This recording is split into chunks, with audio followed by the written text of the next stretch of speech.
Hello বন্ধুরা, কেমন আছেন? আশা করি সবাই ভালো আছেন। আজকে আপনাদেরকে একদম সহজ নিয়মে প্যান কাটিং সেলোয়ার কাটা শেখাবো।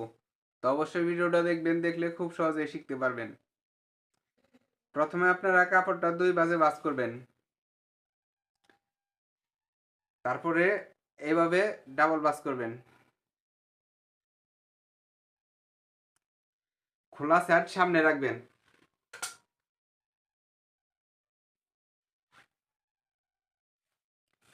খোলা সাইড সামনে থাকবে, আর এই বন্ধ সাইডটা একদম সমান রাখবেন। তারপর আপনার উপর সাইড দেখেন, উপরে একটা দাগ কাটবেন। তারপরে নিচে 2 ইঞ্চি নিচে একটা দাগ কাটবেন। এটা হলো রাবারের গার্ডের জন্য। তারপর আপনার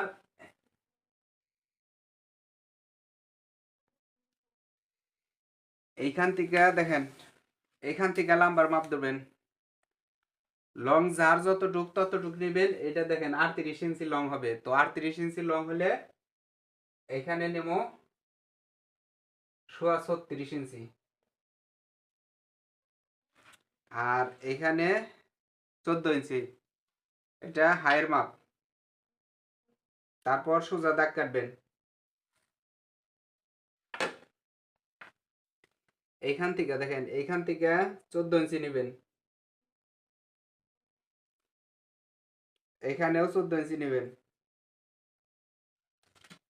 তারপর সোজা দাগ কাটবেন, একদম সোজা। দেখেন, তারপরে যে এখানে যে কাপড়টা আছে, এখানে যতটুকু আছে ততটুকু নেবেন। আর দেখেন এই যে 36-এর জায়গায় একটা দাগ কাটবেন। এখানে 1/2 ইঞ্চি পরিমাণ শিলির জন্য দাগ কাটবেন। এখানে হবে 11.5, তাহলে নিতে হবে 6.5 ইঞ্চি। তারপর 1 ইঞ্চি বাড়তি দাগ কাটবেন।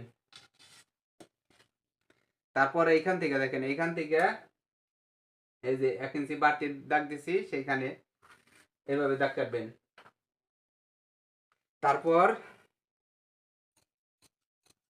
এই যে উপরের যে বাড়তি কাপড়টা, এটা কেটে নেবেন। দেখেন এইখান থেকে